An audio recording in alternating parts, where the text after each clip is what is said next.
Welcome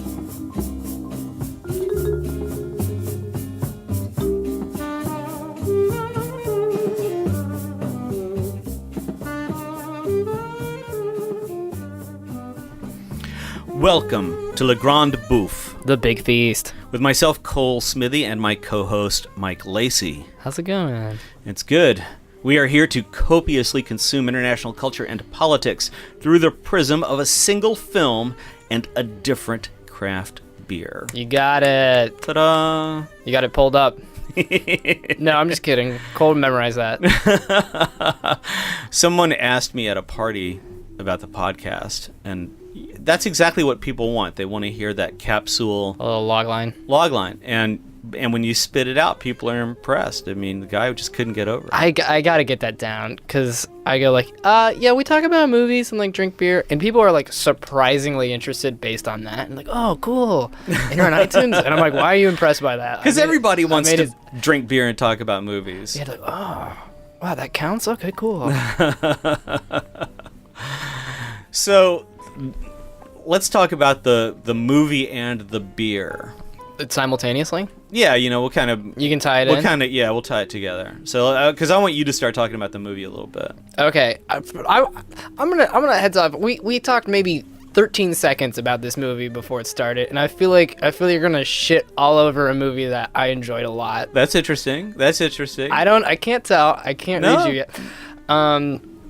Let's stick to our pattern and go with a little bit with the beer first. Well, at least tell the listeners the name of the movie that we're discussing. The name of the movie, if you can't read the title of the podcast episode, is My Own Private Idaho, which was directed by Gus Van Sant, 1991? I think so. 1991. I think so.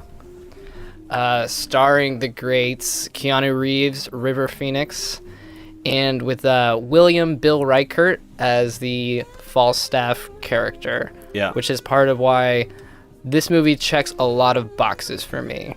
But keep going, hit the beer. What are we going to do? What are we drinking? Why don't you tell us what we're drinking? Okay, well, I thought that this movie, which I sort of think of as a Molotov cocktail of new queer cinema. There we go. I love it. Burn it down. So here we are drinking the Evil Twins Molotov Cocktail Single Simcoe Hop Edition. Simcoe is a kind of hop. We are splitting this wonderful Imperial India Pale Ale of 13% alcohol by volume. And I don't think that I've gotten this rule. We were talking about rules a minute ago. I don't think I've gotten to this rule of the podcast, which I believe should be that we must consume all of our beer. Dare I say copiously? By the end. Right, copiously. Because I've noticed that sometimes Mike leaves a little beer in the bottom of the glass. Oh, no. And we can't have that. You just discovered my, thing from the movie Signs, where I just leave glasses of water everywhere. But there's a good reason. But we won't figure it out until the end of Act 3. I really like this. It's a really pretty color. It's got this nice orangey, beautiful... There's some definite fruity notes. Is it going to tell me if there's any fruits in it? Can you get away with not saying what's in alcohol? That's a thing, I guess, right? It's not going to say water and then well, I think oranges. The real story here is the Simcoe hop, which is really present, and it's got a nice bite to it. It's a little bit dry. It's yummy though, really, really yummy. And I really like the label that for the Evil Twin logo for this thing. This is one of my favorite beers we have. This is really striking to me. It's really good. It says, despite the crudeness, it is tricky to make an effective Molotov cocktail. Okay. Despite the unruly nature of the rebel, it is very tricky to resist accepted conventions. Molotov cocktail is a tour de force in rebellious hoppiness. It's a spark for action and by far one of the most anti-authoritative beers ever made by Evil Twin Brewing. That's some bold marketing. Yeah, I kind of like that. Yeah. I think that's in line with My Own Private Idaho. Yeah, that makes some sense. 13%. I don't think you're gonna burn anything down, but you drink a couple and you might you might use the bottle. Well, you might pass out like our narcoleptic hero. Narcolepsy defined at the very beginning with a shot of dictionary. There's the definition. Yeah, so let's get into a little bit of a plot overview. It seems we give the general, sort of the IMDb, and then reveal a bit more of the plot as we're going into it. Sure. Well, I just want to say that I read up on the movie a little bit, and Keanu Reeves and River Phoenix were good friends before making this movie, and Gus Van Sant had decent success with Drugstore Cowboy, but it got mixed reviews. But his career was just kicking off, and so Phoenix and Reeves agreed as friends to, in a way of honoring their friendship, to do this movie for Van Sant for really nothing. Mm-hmm. And I think that's a great lead into the story, because so much of this movie, all of this movie in a way, is that chemistry between these two guys, and it is on fire. It really is. Yeah, can we give it a little context in the history of filmmaking? This movie, I was saying before, it like checks a lot of boxes for me. It's hard for me to not like it. Like as a hetero cis white male, something about like nuclear cinema and what was on IFC when I was growing up, which was like the raunchiest channel that we could get with a semi-premium cable package. That really like informed a lot of me. A lot of the films that changed me a lot were ones I accidentally watched while trying to see Christina Ricci's boobs, and and this wasn't one of them. This was the first time I watched this movie, but things like The Velvet Goldmine, even like things that are still like Poison, and like But I'm a Cheerleader. Like Prick Up Your Ears. That was a little earlier. That was late. It was like 87. But Prick Up Your Ears is another one. The early 90s. Well, the early 90s is this is what we talk about as the new queer cinema movie. Greg Araki and Todd Haynes, and Gus Van Sant. So the setup for the story is what city do they move around a lot? Are they in Idaho when they start? I think the first shot is in Idaho, and then we cut to Portland, and then we're in Idaho one or two more times. We're in Rome. It's a bit of a road movie. Mm-hmm. They move around a lot, but essentially you've got these two best friends, Steve and Mike, who... Mike is Reeves. I'm sorry, is River. Right. And Keanu is Steve. Steve, exactly. And so Mike is narcoleptic. He's an orphan, really. His mom died, his mom. He doesn't know what happened to his mom, and the search for his mom is what. It's the structure, basically. Is the journey that these two guys go on, because Steve, Keanu Reeves, is Mike's savior, really. He's always there when Mike passes out, which he frequently does, and frequently does in the middle of roads, very inconveniently, unless you're trying to commit suicide. And they're hustlers, is the right word? They are hustlers. They're young male accompaniment. No question about it. We get the sense that Mike is homosexual and that Steve is bisexual. Well, I would say bisexual. So right there is like the very like beautiful and like relatable love. It's not a triangle because there's not a third one, but it seems that Steve is not going to like fall in love with Mike. Mike is in love with Steve, and he's now you brought out to me what the centerpiece of the movie is, this great campfire scene when they're sitting together. They're in the middle of nowhere, and they're just Mike is expressing his love for Steve in the hopes that it'll be reciprocated. And that speech he gives, I've given to women before. It's hard. Yeah. It's so heartbreaking real, but it's just like, so what do I mean to you? Yeah. And Steve is like, you're my friend. You're like, is that not good enough? Like you're really important to me. Yeah. You're Steve's response is something to the effect of, I only have sex with men for money. Mm-hmm.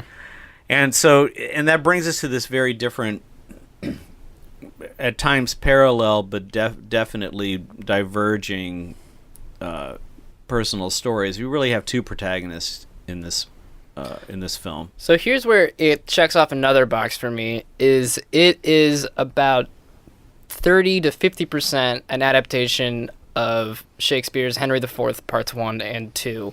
Which is just bizarre, and that is, but it is true, and it's mainly literally like there are like extended lifted dialogues that then are just the word like psychedelic or bitch are thrown in for like words that are in the original. It's truly bizarre, and I love it. I think it works like a charm, and I think the reason that it works so well is because it sets up Steve's character, and in a way you need to know more about Steve's character because Mike is asleep half the time. Steve is just, he's up to more stuff, but he's about to turn 21, and he knows that he's going to receive a huge inheritance that his mayoral father has promised him. And in the meantime, Steve is just a roustabout hustler who's making money, sleeping with men, and playing buddy to Mike on Steve's yellow cafe racer Norton motorcycle, which plays a really big part in the movie. I love the motorcycle. So if anyone's like not familiar with Henry IV Part 1 and Part 2, we have the Prince of England, Prince Hal, the son of Henry IV, the future Henry V, who's running around with a ragtag bunch of hooligans led by Falstaff. And the Falstaff character is very explicitly played by this guy, Bill Reichert, who has this character, Bob. And I actually noticed... Fat Bob. And I actually noticed that when Keanu's drinking a beer right before he goes up to see Bob for the first time once he's back in town, it's a Falstaff beer. And I noticed that. Yeah. Well, and we should just quickly note that Fat Bob is Steve's mentor in all things poetic and bum-like.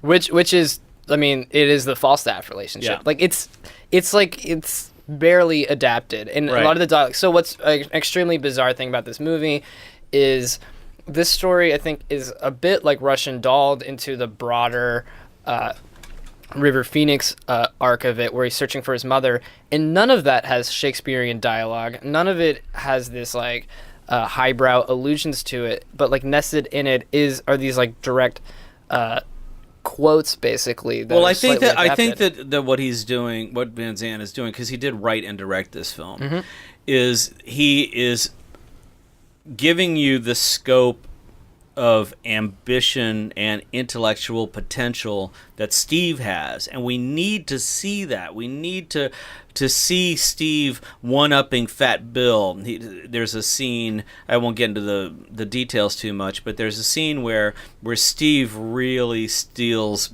Bill's thunder and publicly humiliates him. I think it's like Act 1, Scene 4, maybe. That's of the fourth Part 1. Again, it's just like the exact same scene. And that accomplishes a few things at once. By in a way, it's a very this is to me the punk rock part of the punk rock aesthetic of this movie is because there's the tone of this movie reminds me at times of Alex Cox's Repo Man, but you really get by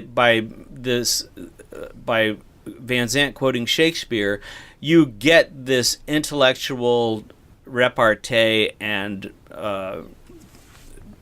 potential for Steve, because Steve, he's got his eye on the whole. He's looking at everything from top to bottom, and he's got serious plans for himself. And by extension, I think Mike. I think these young male hustlers who were introduced to, I think, most engagingly in a diner scene at the beginning, where you have these young actors. And I just listened to a River Phoenix biography, and there were definitely people involved in the production that completely lived that life. And like Phoenix would like go out and they would like set up dates with guys and then like peel out just so he could see how it was, but supposedly they didn't really go on them. And but there's this scene where the other guys are telling about their first dates, and they're shot like, and they seem like these are true stories. And I need to do more research about who those actors are, and if But well, that's the thing is this movie has so many different levels to it, and the segues are just beautiful. Every segue between scenes is just gorgeous and very meticulously planned out movie. And even the things from the primary colors on the credits, the titles, on the inner titles between sequences. I did want to comment on the sex scenes, which I think Van Sant really achieves a groundbreaking technique here, where he does these sex position tableaus, if you will. Yep. So it's a sequence of still images of the actors naked, engaged in whatever sex act they are, but they're just still. They're just holding still. It's not a photo. It's the camera holding on still actors, and I just think that is such a cool technique. There's so many elements flying at you. Like, you have these actors posing like they're mannequins. You have, again, like the crazy interstitials. There's salmon swimming upstream. There's Keanu Reeves speaking dialogue directly from Shakespeare, and there's a mayor in a wheelchair who's playing Henry IV, basically, in modern Portland. And I think, so here's, I haven't brought this up yet, but I really think all of this he's able to weave it together because we are presented immediately with River Phoenix, Mike being an unreliable narrator because of his narcolepsy. I think that unconsciously allows us to go with like whatever's happening. I agree. And one of my favorite sequences in the movie is this shelf in a nudie bookstore where you're looking at all these homosexual magazines. I forgot about that, yeah. And the characters on the covers are talking to each other. And it's funny, and it's the actors and it's in the movie. It's Keanu's on it. Sure, and yeah, and they're talking to each other, as you know, about their jobs, about what they do as hustlers, and how much money they charge, and if they'll do something for free. And Keanu's character Steve says something about, you know, when you do it for free, that's when you grow wings. And then he looks up at Mike, and he's like, "Is that right, Mike?" And Mike's like, "Yeah." So you know, it is very dreamlike. But yeah, the gay sex mag thing is awesome because it's just something that you've never seen before, and it's a great way to express that exposition. And it shouldn't work. You know, I don't agree with that. I think it absolutely should work. I think I think it does, but I think that it's to his credit, to Van Sant's credit, that somehow he makes these eclectic, comic, like just absurd elements unquestionably like fit together for the most part. Yeah. Well, so I just want to say I love this movie. I give it an A+, which is shocking. I can't read you at all. I had no idea. I thought I was gonna have to defend myself real hard. We were gonna have a canon like showdown over here, but no. No. I really enjoyed it when I first saw it, and it kind of spoiled me on Van Sant because I remember when this movie came out. I remember seeing it, and then I remember. I mean, don't get me wrong. Gus Van Sant is a great. It can be a very good filmmaker. Qualify that, please. Yeah, he can be very competent, but you know, when you've seen Drugstore Cowboy and then this movie, you think, oh my God, it's the next, you know, Scorsese or something. It's not. I like to compare this movie. He's no Todd Solondz, but I like to compare this movie to a movie from maybe a couple years later, Trainspotting, which I think Trainspotting, by the way, I have to tell you, was the first film that I ever wrote a review for. Oh, that broke my cherry. Trainspotting broke my cherry. So Trainspotting is about It did not sound right. It did not sound right. It's about a subculture. It has similar like eclectic cinematic moments, and I think you are like allowed. I think it's I wouldn't compare that at all. It's a much more kinetic movie. It's much more pop culture movie.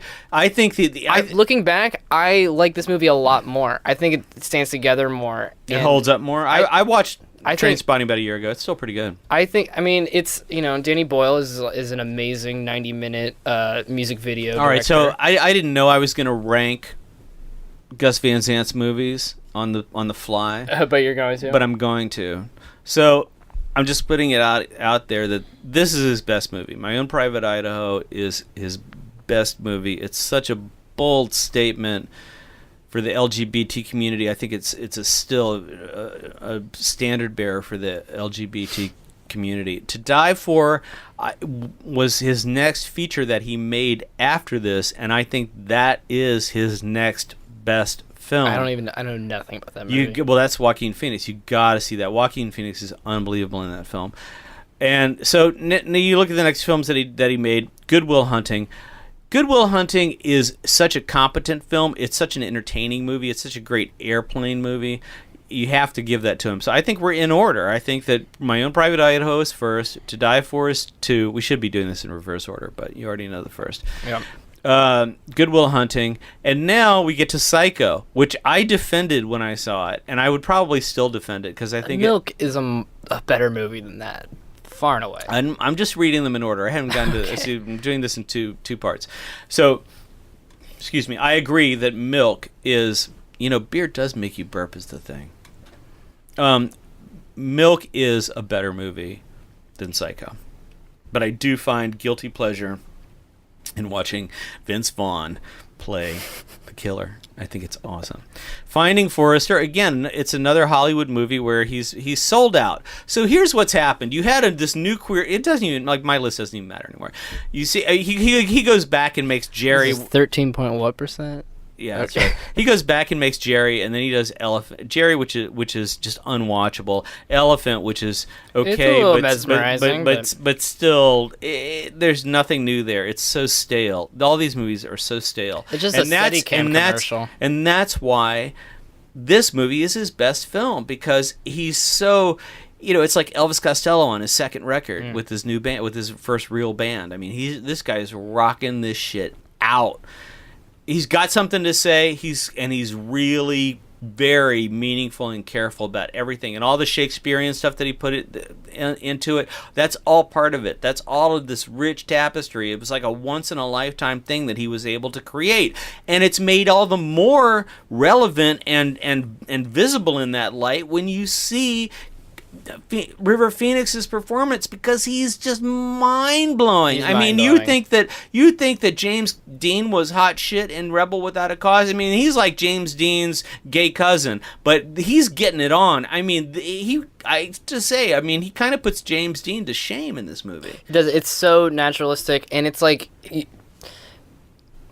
if you saw this movie, you might think you were watching a documentary of someone who lived this life and had these like anxieties and these tics. And no question. From what I've heard, people with narcolepsy said this is like a stunning portrayal of it. It's spot on. So it's a perfect, nowadays it would be such an Oscar like Beatty type role, but he also does it in a way that's so specific and real. Well, then you've got Van Sant creating this yin and yang with the natural aspects of Mike and the theatrically inflected aspects of Steve, the Shakespearean inflected aspects. Which is also Keanu, which is an inherently bizarre, and I can't say enough good things about Keanu. Keanu completely gets it and embraces it and executes it, and at the same time he goes naturalistic. So in a way, Keanu's working harder than Phoenix, because he's kind of going between these very naturalistic experiences with Mike, and then these really theatrical parts of him with Bill. That that's his mentor, and that's the political path that he's following, if you will. So I want to I had a point with Trainspotting, is I think that's hitting a subculture in a way that, looking back on, I feel is a little hollow, because there's an outsider perspective to it, where I think Van Sant gives you a truly compassionate insider view into this like subculture that you might not know nothing about. He brings with it this what's in that Shakespearean sub. Yeah, see, plot. I think you're focusing on the wrong thing. I think what the point that you're missing is that Trainspotting is not a new queer cinema film. It's not. And that's where the division lies. And this is why I think genres and subgenres are so important. And I think that most film critics don't know their ass from a hole in the ground. Are you listening, A.O. Scott? Tony? Shots fired! Motherfucker.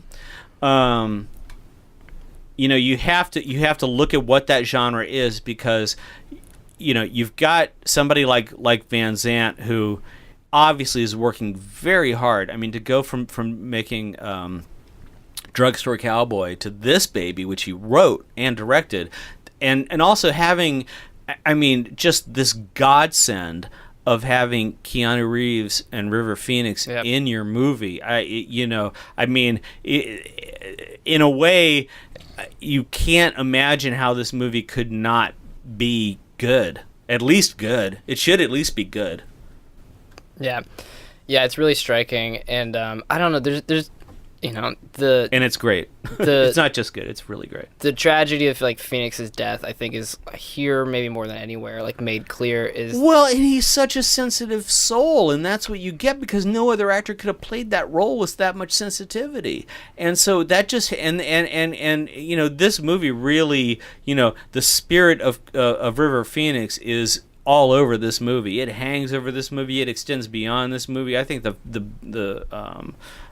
closing imagery is beautiful.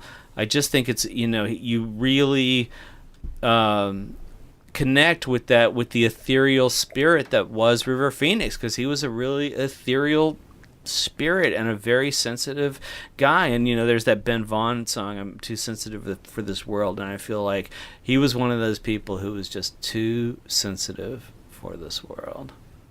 He also drank like a speedball, which is not good for anybody. Hey, we all make mistakes. Yeah. No, it's the person who gave it to him is a mistake. Yeah. No, really the only performance I can compare it to, and I'm trying not to be cute with this, but it's his brother Joaquin Rain in in The Master, which is doing something which is there's it was knee, by the way, not nay. Nay. Okay, thank you.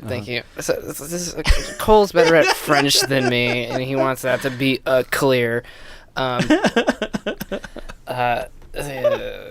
No, believe me, I suffer it. It's a weight. I'm like Atlas over here. I wish I could just put it down. Yeah, I was gonna say that crown looks mad heavy on your skull, dude. It's leaving an indent. It hurts. Yeah, it's tough, dude. It hurts. But Joaquin in The Master is doing 3 or 4 things at once that are just you really don't know what naturalistic, intense, all-encompassing acting is until you see him in that, and the Phoenix family. Oh my god, I hate The Master. I can't believe. Oh my god, it's amazing. Oh my god, you're Stop so. it. Oh, now will you finally? What are you? Oh yeah. What are you? All right. talking Well, now the about? next jump is Inherent Vice, which is also a total turd. I don't like Inherent Vice that much. Okay, no, well, I'm not gonna go crazy for that. No. Oh my god. No. I mean, I think The Master's a good comparison. It's sufferable. It's not a good comparison. Like a homoerotic undertone between. All